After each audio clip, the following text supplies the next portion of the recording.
আসসালামু আলাইকুম ওয়া রাহমাতুল্লাহি ওয়া বারাকাতুহু। আজকের এই পুরাইনগর সংগঠনের সুন্দর একটা খেলার আয়োজন করা হচ্ছে। এই আয়োজনের মাধ্যমে দিয়ে দুইটা দল অংশগ্রহণ করছে। একটা হলো চ্যাম্পিয়ন হয়ে গেছে। এই চ্যাম্পিয়নদের আমাদের অন্তরের থেকে আমি জানাচ্ছি তাদেরকে শুভেচ্ছা। আর যারা পন্থার এখানে যারা আকর্ষণীয় যারা মেহমান আসছে, মেহমানকে আন্তরিকভাবে শুভেচ্ছা জানাচ্ছি। এই খেলাধুলা হচ্ছে দিয়া মানুষের একটা শারীরিক একটা ব্যায়ামের একটা অংশ। খেলাধুলা থাকলে মানুষের একটা খারাপ লাইনের থেকে একটা দুশ্চিন্তা মুক্ত হবে। খেলাধুলা অংশ থাকলে মানুষের একটা দুশ্চিন্তা থাকে, ভালো থাকবে।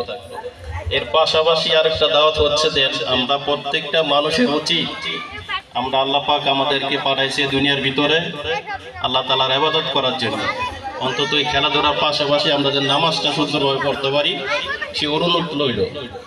যারা এখানে খেলাধুলা করেন সবাই মুসলমান, মুসলমানের কর্তব্য হচ্ছে যে নামাজ পড়াটা। আমরা প্রত্যেকটা আল্লাহ দরবার, আমরা প্রত্যেকজন মানুষ, প্রত্যেকটা রূহ আমরা আল্লাহ তাআলা ঘোষণা করেছি। আল্লাহ পাক আমাকে যখন রূহ তৈরি করছে, আমরা প্রত্যেকটা করছে আলাস্তু বিরাব্বিকুম আলা, আপনি সে আমাদের রব। আমরা এই স্বীকৃতি দিয়েছি। আল্লাহ পাক আমাদেরকে মায়া করে এত সুন্দরভাবে পৃথিবীতে আল্লাহ পাঠাইলো। আমাদের তার দরবার, আল্লাহর দরবার আমাদেরকে নামাজ পড়তে হবে। নামাজ সুন্দরভাবে পড়লে আমরা অন্য অন্য কাজ থেকে বিরত থাকতে পারবো। এনাই ষষ্ঠ আছে, কোরআন একটা আয়াত আছে যে ইন্নাস সালাতা তানহা আনিল ফাহশাই ওয়াল মুনকার, নিশ্চয় নামাজ অন্যায় কাজ থেকে এবং খারাপ কাজ থেকে মানুষকে বিরত রাখে। আমাদের নামাজের মাধ্যমে অশ্লীল কাজ, অন্যায় কাজ এবং খারাপ কাজ থেকে বিরত থাকবে। আমাদের একটু খেয়াল রাখতে হবে, আমরা আল্লাহর দরবার একদিন না একদিন অবশ্যই আমাদেরকে বসতে হবে, একদিন আমাদেরকে জবাবদিহি করতে হবে।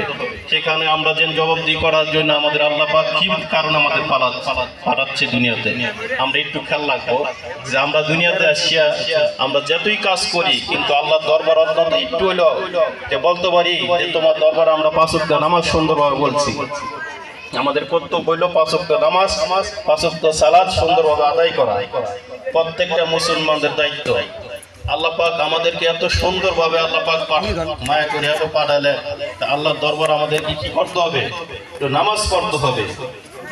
আল্লাহ পাক আমাদেরকে এখানে কোরআনের একটা আয়াতে বলতেছে যে ইয়া আইয়ুহাল ইনসানু মা গাররাকা বিরাব্বিকাল কারীম, হে মানব জাত কি হলো তোমাদের, এই আল্লাহর দরবারে তোমরা ইবাদত করছো না? যে আল্লাহ পাক কত মায়া করে দুনিয়াতে আমাদের পাঠাইছে। আমাদের একটু খেয়াল, আমাদের আল্লাহর দরবারে একটু কি করতে হবে? নামাজ পড়তে হবে।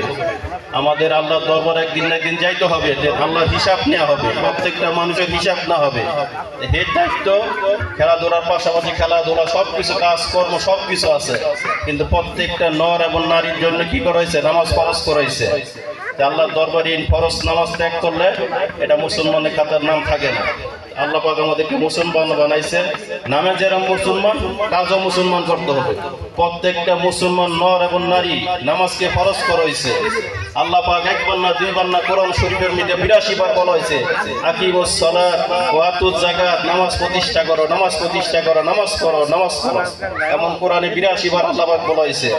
তা আমরা নামাজ পড়বো এবং যারা এই খেলাধুলার পাশাপাশি যারা আরো দাওয়াত হবে যে নামাজের দাওয়াত হবে। নামাজ মানুষের অটোমেটিক ঠিক হয়ে গেল, অন্য অন্য কাজ ঠিক হয়ে যাবো।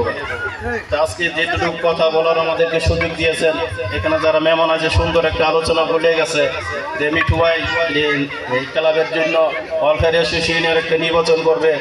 ভালো মানুষের পাশে থাকলে ভালো কাজ হয়, এই জন্য তাদেরকে আমার আজ সাফল্য হলো যে মিঠু ভাইয়ের পাশে আমরা আছি। আমরা যেন সবসময় সমাজের ভিতরে যারা কিছু যুবক পোলাপান যারা খেলাধুলা করেন, অংশগ্রহণ করেন, মিঠু ভাই সুন্দর কথা বলছে, যাদের কিছু আর্থিক অবস্থা দরকার খেলাধুলার মাঝে সবসঙ্গে আছে। ইনশাআল্লাহ পাশাপাশিও আমিও আছি যে খেলাধুলার পাশাপাশি এই পর্যায়ে আমার বক্তব্য শেষ করছি।